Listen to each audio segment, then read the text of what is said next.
장 33절에서 37절까지의 말씀입니다. 우리 한 목소리로 같이 읽어볼까요? 시작. 가버나움에 이르러 집에 계실새 제자들에게 물으시되 너희가 길에서 서로 토론한 것이 무엇이냐 하시니 그들이 감자마니 이는 길에서 서로 누가 크냐 하고 쟁론하였습니다. 예수께서 앉으사 12 제자를 불러서 이르되 누구든지 첫째가 되고자 하면 무사람의 끝이 되며 무사람을 섬기는 자가 되어야 하리라 하시고 어린아이 하나를 데려다가 그들 가운데 세우시고 안으시며 제자들에게 이르시되 누구든지 내 이름으로 이런 어린아이 하나를 영접하면 곧 나를 영접하며 누구든지 나를 영접하면 나를 영접함이 아니요 나를 보내신 이를 영접함이니라. 아멘. 자, 오늘은 저희들이 특별하게 태국 치앙마이에 본부를 두고 7개 지역을 선교하고 계신 우리 박상욱 선교사님이 말씀을 전하실 텐데요.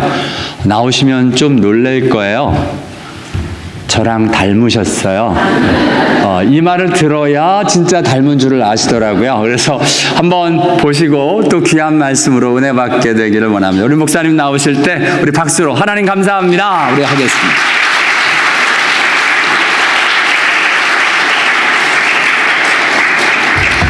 네, 여러분 반갑습니다. 박상욱 선교사입니다.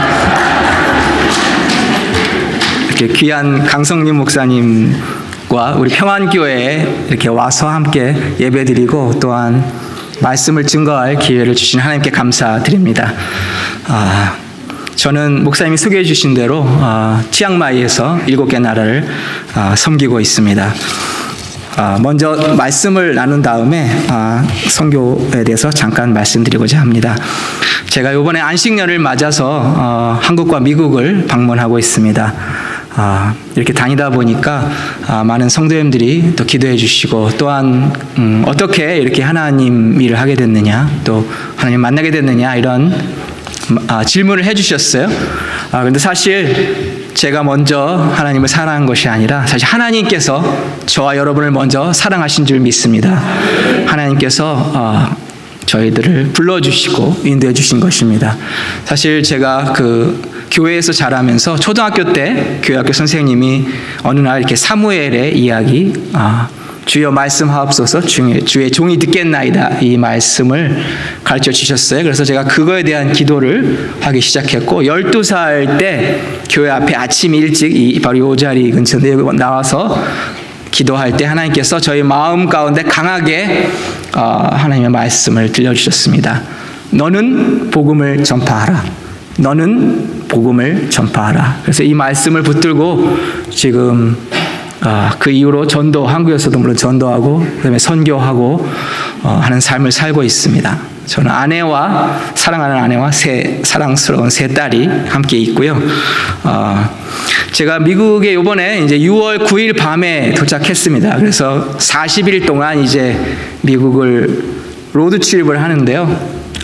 안전을 위해서 기도해 주시고 그리고 매일 하루하루마다 이렇게 성경 한 장을 이렇게 제가 묵상하고 있습니다. 마가복음과 누가복음을 합치면 40장이 되더라고요. 그래서 그 장에 따라서 방문하는 교회가 있으면 설교를 제가 하고 있습니다. 오늘은 그래서 그렇게 따져보면 마가복음 9장에 해당하는 날입니다. 그래서 평안교회 오늘 와서 마가복음 9장을 함께 나누기를 원합니다. 우리 잠깐 기도하시겠습니다. 참 고마우신 하나님, 주님의 이름을 찬양합니다. 죽을 수밖에 없던 저희들을 주의 독생자의 피로 저희를 살려주시고 주님의 아들, 딸로 삼아주시니 참 감사합니다.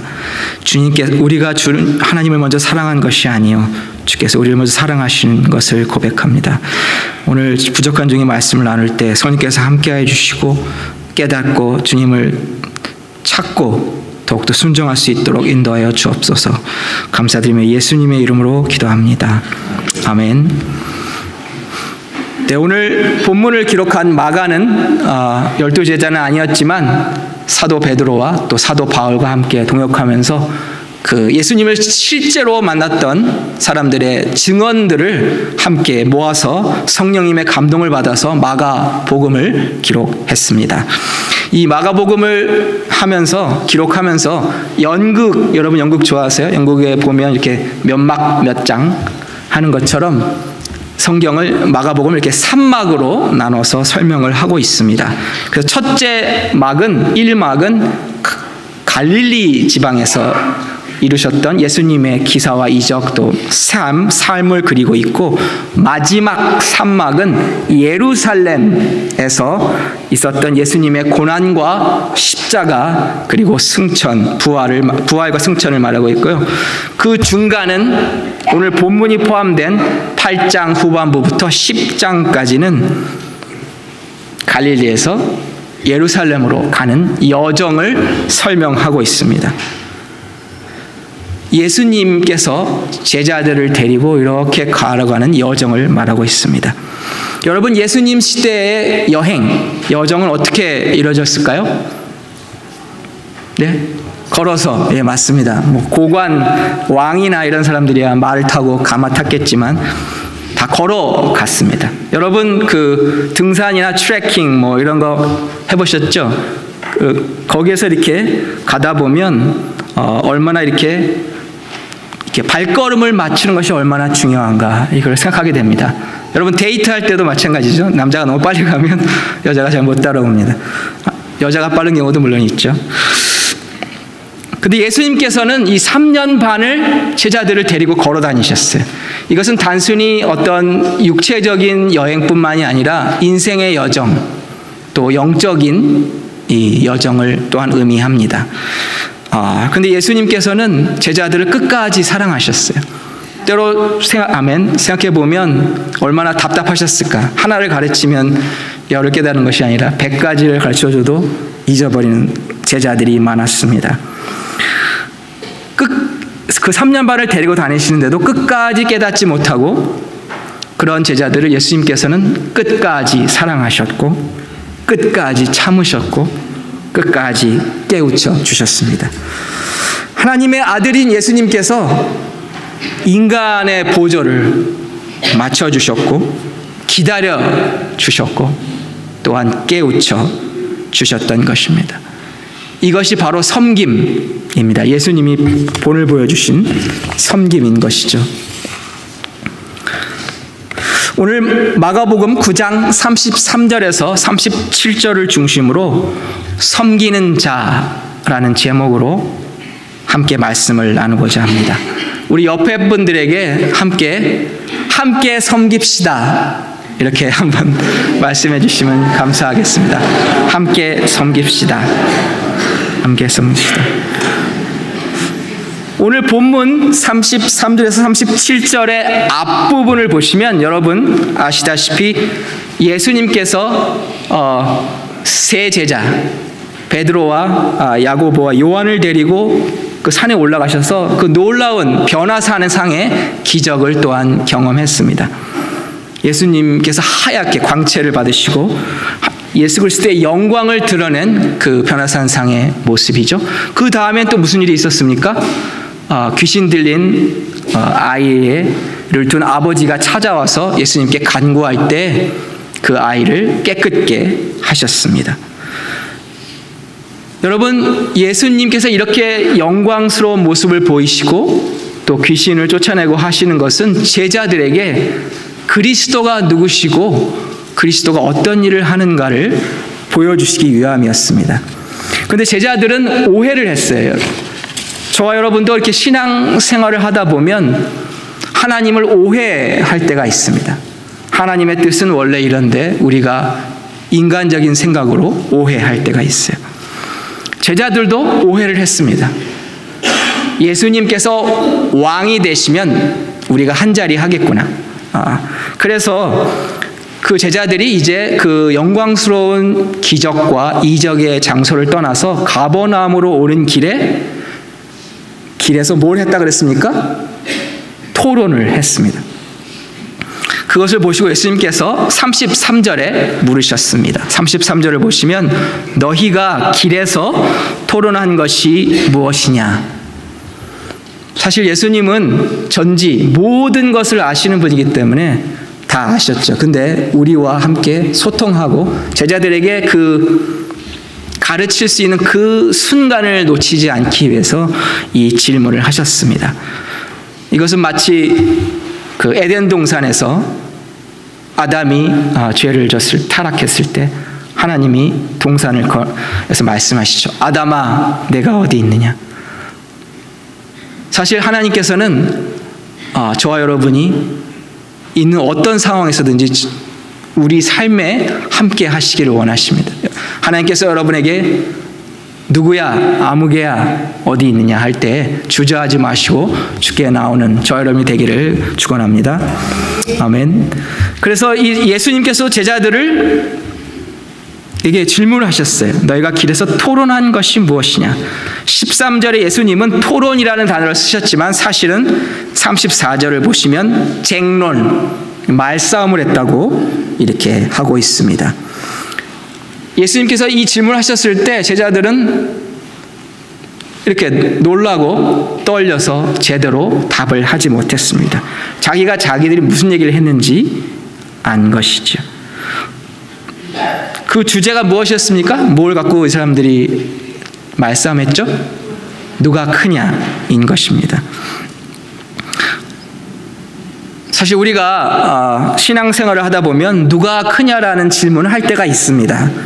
누가 잘나고 누가 높고 누가 더 귀한가 이런 질문을 할 때가 있습니다.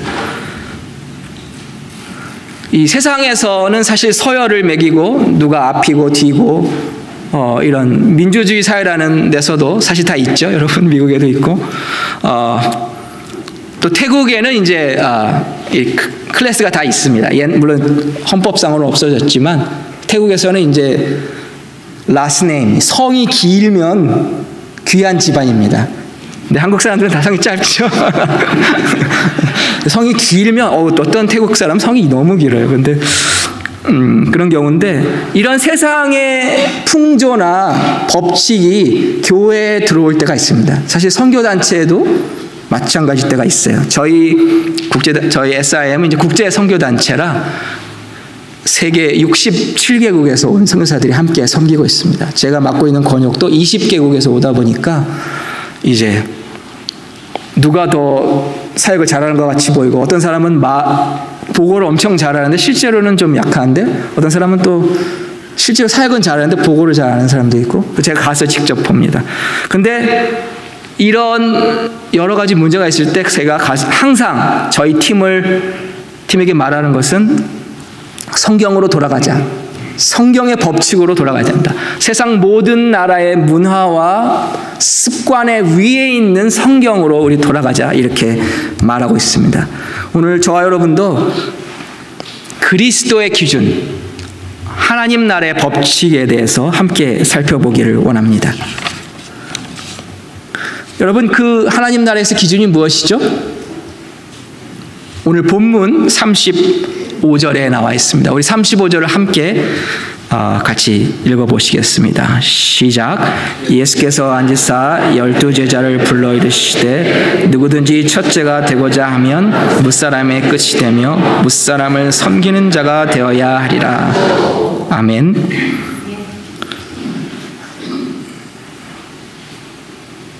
네, 사실 이 구절은 아주 유명하고 여러분이 많이 들어보셨기 때문에 때로 우리가 놓치기 쉬운 점이 있습니다. 성경을 읽을 때 어떤 우리의 기존의 관습이나 이런 걸로 읽게 되면 이렇게 어떤 거는 잘 보는데 어떤 건 또 놓치는 경우가 있습니다. 제가 이제 대표를 시작할 때에도 사실 하나님께서 제가 하기에는 조금 이른 감이 없지 않아 있었지만 하나님께서 기회를 주시고 하나님께서 섬기라는 마음을 주셔서 시작을 했습니다. 그리고 여러 나라의 사람들이 오기 때문에 예를 들어서 한국 사람만 있거나 뭐 미국 사람만 있으면 나름의 체계가 있고 거기에 따라 이렇게 룰이 움직이는 것 같은데 여러 나라가 오기 때문에 진짜 성경적으로 이렇게 해야 될 필요가 있습니다. 근데 저희 단체에서는 사실 대표가 되는 거를 승진이라고 얘기하지 않습니다. 프로모션이 아니라 이거는 좌천, 디모션이라고 합니다. 왜냐하면 이제 개인의 사역을 내려놓고 사람들 다른 선교사들을 섬기고 다른 교회 지도자들을 섬겨야 되기 때문이죠.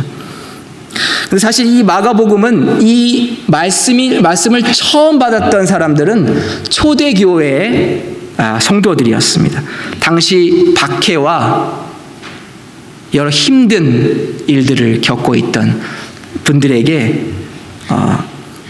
이 말씀이 주어졌습니다.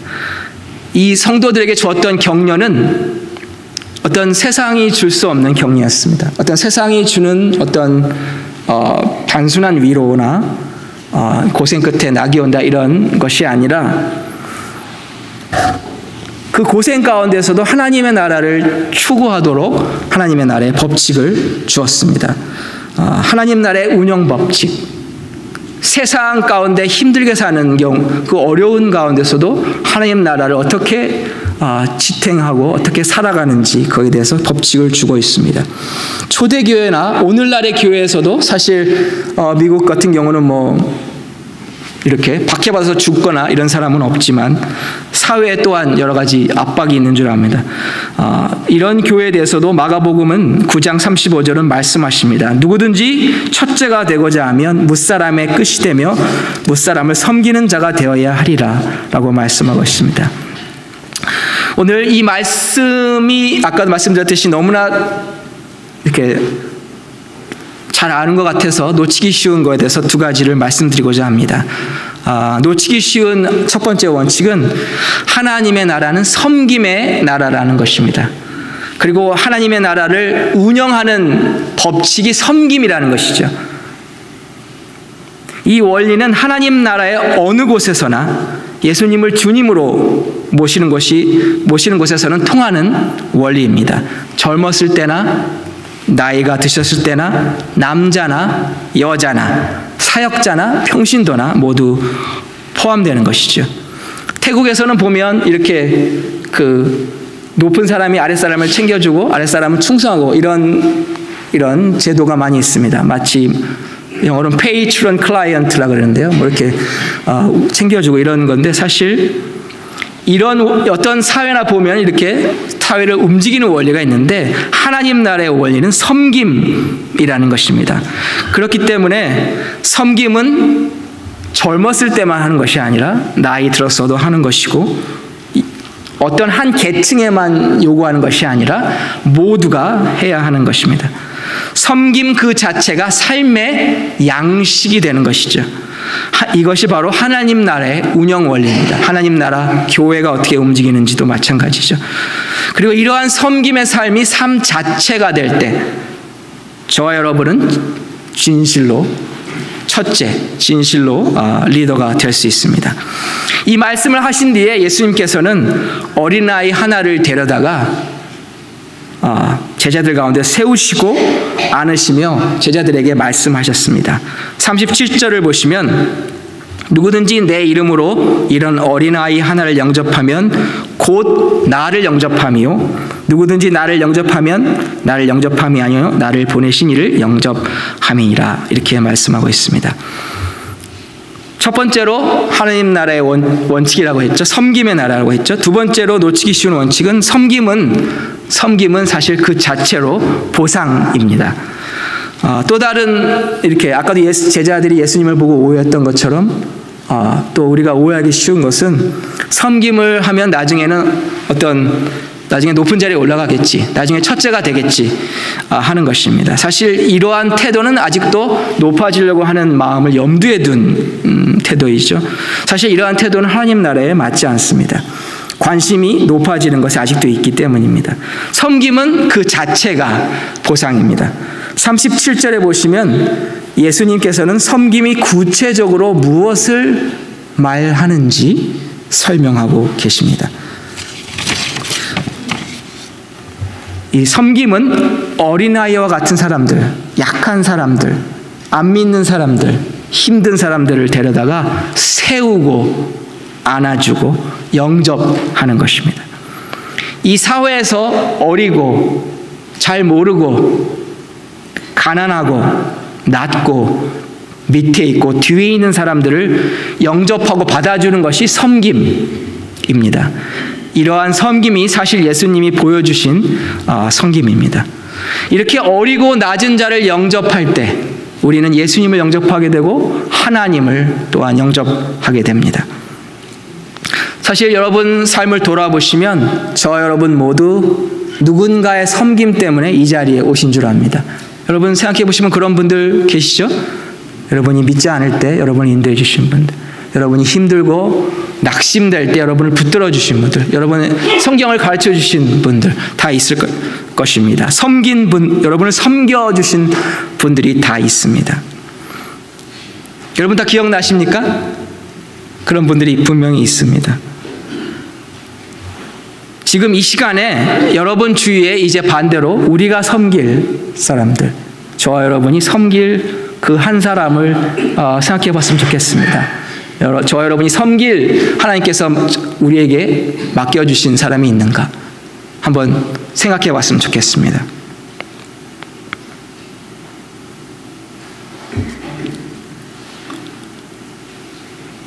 지금 역시 여러분 생각나셨어요? 한번 기도해 보시고 그 사람을 주께서 붙여주시기를 기도했으면 좋겠습니다. 지금 여기에 혹시 높은 자리에 이렇게 올라가고 앉기를 원하시는 분이 있습니까? 여러분 주위에 섬김이 필요한 사람을 찾아가서 섬기십시오. 섬기는 과정 중에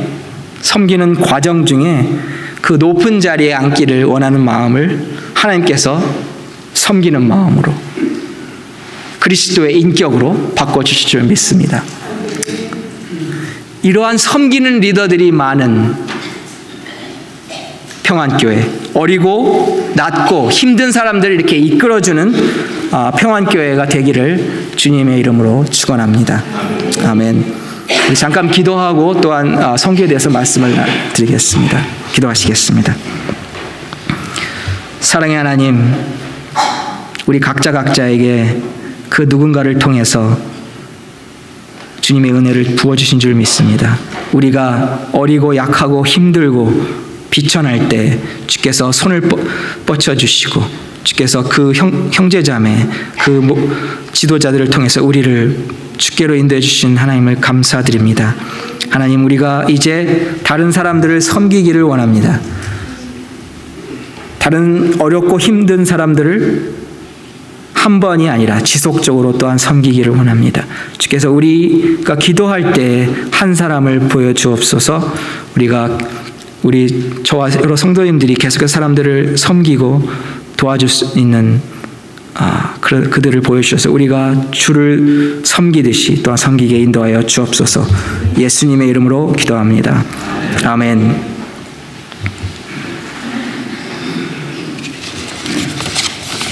네, 지금은 제가 이제 동영상을 보여드리고 파워포인트를 보여드리겠습니다. 제 최근의 사역 모습들입니다.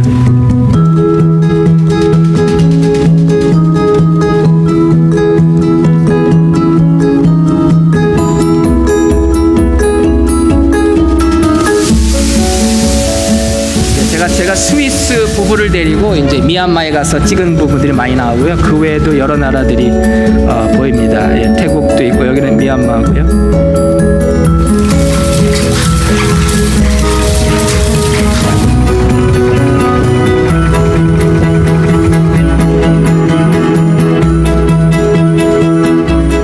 여기는 태국에서 이제 중국인 선교대회고 여기는 몽골입니다. 여기 이제 제 둘째 딸이고.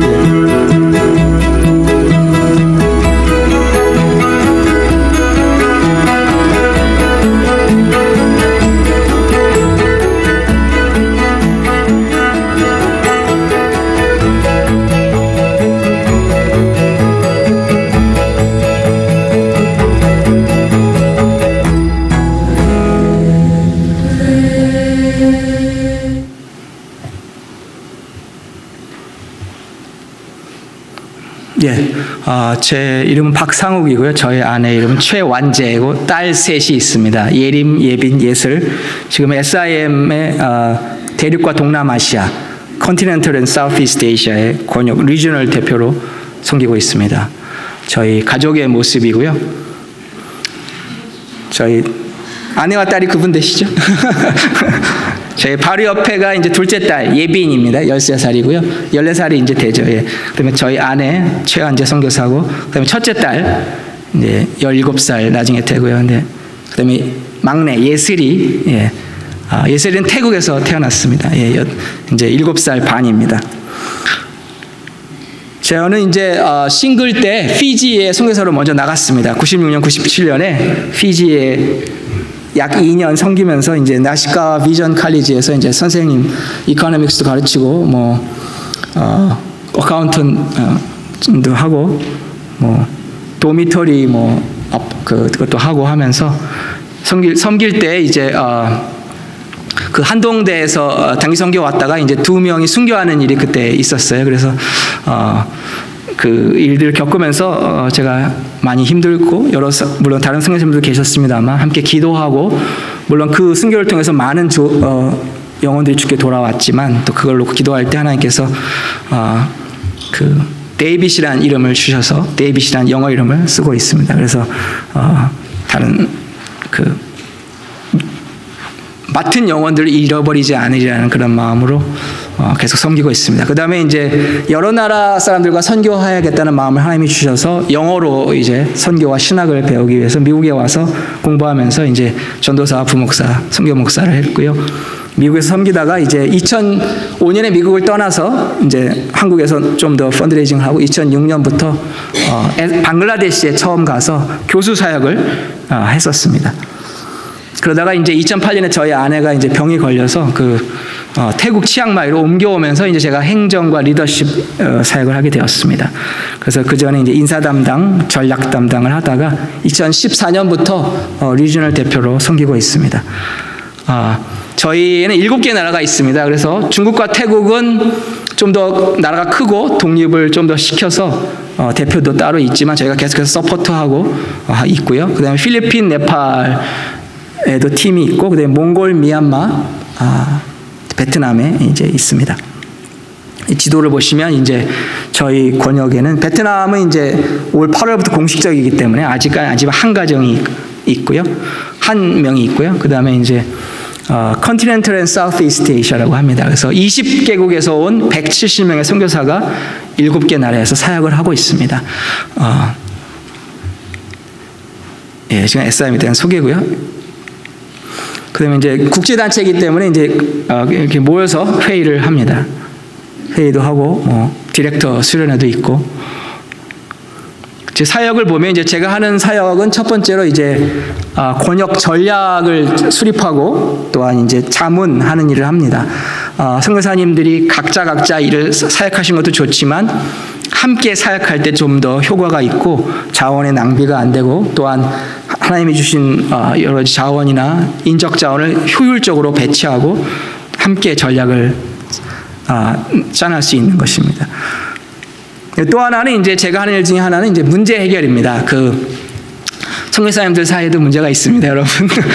그래서 이제 아니면 현지인들과의 문제, 이런 문제 있을 때 이제 가서 제가 문제를 해결합니다. 올해 초에도 이제 필리핀에서 여러 가지가 있어서 방문하고, 어떨 때는 이제 내일 떠나야 되는데 오늘 비행기표를 끊어갖고 갈 때도 있어요. 너무 급한 일이 있으면. 저희 SIM의 모토는 기도로입니다. 기도로 by prayer. 그래서 모든 일을 기도하기 전에 기도하고 기도하는 그런 문제를 해결합니다. 그 다음에 제가 또 하는 일은 이제 팀 빌딩입니다. 이 다문화, 멀티컬처럴, 멀티 스킬 팀이라고 하는데요. 여러 가지 다양한 은사를 가진 다국적 팀을 어떻게 운영할지에 대해서 이렇게 저희 세미나도 하고 또한 워크숍도 하고 합니다. 저희가 여러 나라에서 오다 선교사님들이 오시고 또 전문 분야도 많이 다릅니다. 사실 목회자는 10% 미만이고 대부분은 이제 엔지니어라든지 뭐 선생님, 뭐 의사, 또 간호사, 또 커뮤니티 이렇게 개발하는 분들, 여러 가지 분들이 함께 일하고 있습니다. 그 다음에 제가 하는 일은 이제 각국의 디렉터들을 방문하고 팀을 방문해서 이제 격려하고 듣는 일들을 합니다. 사실 지혜를 원어로 보시면 듣는 마음인데 가서 선교사님들의 이야기를 듣고 저도 선교사입니다만 그 다음에 또 현지 교회 지도자들의 의견을 청취합니다. 하나님께서 교회를 통해서 무슨 일을 하고 계신지 선교단체가 교회 일을 뺏는 것이 아니라 교회를 섬기는 것이죠. 그래서 옛날에는 선교가 위에서 아래로 가는 식으로 했지만 이제는 현지 분들이 무엇을 원하고 하나님이 무엇을 현지 지도자를 통해서 하는지 경청합니다. 또 하나는 이제 리더십을 개발하는 것입니다. 제가 이렇게 많이 젊어 보이죠, 여러분? 동안이라고 하는데 사실 다음 세대를 길러내야 되고 때로는 제가 나이 많은 사람도 제가 멘토링하기도 합니다. 제가 영어로 멘토링을 저희는 영어를 쓰다 보니까 영어로 멘토링을 하는데 그러다 보니까 좋은 점도 제가 영어가 짧지만 좋은 점도 있습니다. 사람들이 이렇게 뉘앙스로 이렇게 불평을 할 때도 잘 못 알아들어요. 그래서 있는데 하여튼 하나님께서 은혜를 베풀으셔서 이렇게 사람들을 길러내는 것. 이거는 이제 제가 미얀마에 가서 미국 그 백인 선교사에게 멘토링을 하면서 같이 먹었던 아침 식사 쟁반입니다.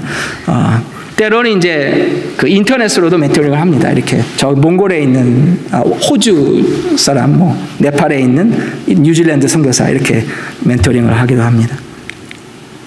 또 하나는 이제 카운실을 개발하는 것입니다. 이제 선교도 이제 대표가 혼자 이렇게 한다든지 아니면 선교사가 그냥 집단적으로 운영하는 것이 아니라 현지의 의견을 들어야 되기 때문에 저희 카운실에서는 이제 현지 교회 지도자나 현지 교회 크리스찬 리더들을 꼭 포함하도록 3분의 1 이상 하고 있습니다. 그래서 의견을 청취하고 카운실을 구성하고 어떻게 이렇게 의견을 청취하면서 리더십을 발휘할 수 있는지 그런 것들을 또한 가르치고 본을 보입니다.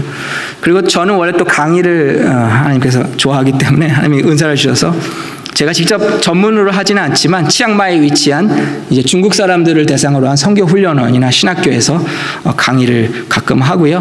그다음에 현지인 신학교 실로암이나 아니면 이제 아시아 성서신학대학교 같은 데서 1년에 한 번 정도 강의합니다. 한국어로 강의할 때도 있고 영어로 강의할 때도 있고 태국어로는 이제 설교를 가끔 할 때가 있습니다. 오늘 기도 제목을 말씀드리면 사실 제가 하는 가장 중요한 일 중에 하나는 리더십을 개발하는 것입니다. 각 7개 나라의 디렉터들과 팀 지도자들의 리더십을 위해서 여러 나라에서 선교사님들이 오기 때문에 그 성경적인 리더십, 진짜 섬기는 리더십이 아니고는 리더십을 하기가 참 어려울 때가 있습니다. 두 번째로는 이제 디렉터가 현재 없는 몽골과 미얀마의 좋은 리더들을 세울 수 있도록 기도해 주십시오. 누구를 리더로 세우냐가 이게 또한 중요합니다. 제가 리더가 없기 때문에 제가 겸임하고 있습니다. 이 몽골과 미얀마는 임시 대표도 제가 맡고 있습니다. 그다음에 새로 개척하는 베트남에서 성령님의 인도하심을 잘 따라갈 수 있도록. 그 다음에 가정의 후원을 위해서 기도해 주십시오. 제가 이제 리저널 대표고 하기 때문에 월급을 받거나 이런 생각하는 경우인데 사실 저도 선교사하고 후원을 일으켜서 함께 해야 합니다. 그 다음에 지혜를 주시도록 지혜, 아까도 말씀드렸습니다만 듣는 마음이라는 뜻이 있습니다. 지혜를 주셔서 일을 감당할 수 있도록 또한 기도해 주십시오. 그 다음에 온 가족의 영육간의 강건함을 위해서 또한 기도해 주시면 감사하겠습니다. 네, 감사합니다.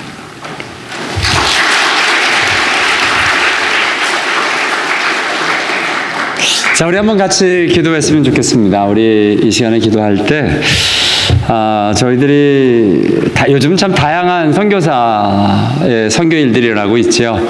저희가 후원하는 선교사님들을 보면 아까 오늘 옥하긴 선교사님은 직접 현지에 가서 뛰시는 분도 계시고 우리 지난주에 같이 기도했던 정태회 목사님은 1년에 몇 번씩 방문하면서 그 나라의 네팔의 현지 지도자들을 훈련하고 인도하시는 분이 계시고 또 우리 박영민 선교사님 같은 경우도 중국의 지도자들을 훈련하는데 초점을 맡고 계시고요. 지금 우리 박상욱 선교사님은 특별히 선교사님들을 지원하고 선교사님들과 함께하고 선교사님들을 살리는 선교를 하시는 겁니다. 이 시간이 또 끝나면 다시 또 현지로 가고 싶어하는 마음이 또 계시던데요. 지금 맡겨진 이 사역을 통해서 정말 선교사님들이 헌신되어지고 드려진 그 모습대로 더 하나님 앞에로 드려질 수 있도록, 특별히 오늘 기도 제목을 나눈 것처럼 하나님 우리 박상훈 선교사님을 사용하셔서 정말 이 7개 나라에 많은 선교사님들이 힘을 얻고 하나님 앞에로 온전히 헌신하여 하나님의 나라의 역사가 일어나게 하옵소서. 또한 아까 잠깐 말씀을 드렸는데 이 리즈너 책임자라고 이야기하니까 후원하는 게 좀 힘드시더라고요. 그래서 저희 교회가 앞으로 함께 후원하기를 정말 원합니다. 서포트하고 우리 선교사님이 재정적으로 이 힘을 가지고 하나님 앞에서 일들을 감당하실 수 있도록 우리 마음의 소원이 있으신 분들은 작정하시고 같이 이 후원에 함께 드려주시면 좋겠고요. 또 우리 사모님이 굉장히 편찮으세요. 사모님이 굉장히 편찮으십니다. 그래서 사모님의 건강을 위해서 우리 한번 우리 박상훈 선교사님을 위해서 같이 한번 기도하도록 하겠습니다.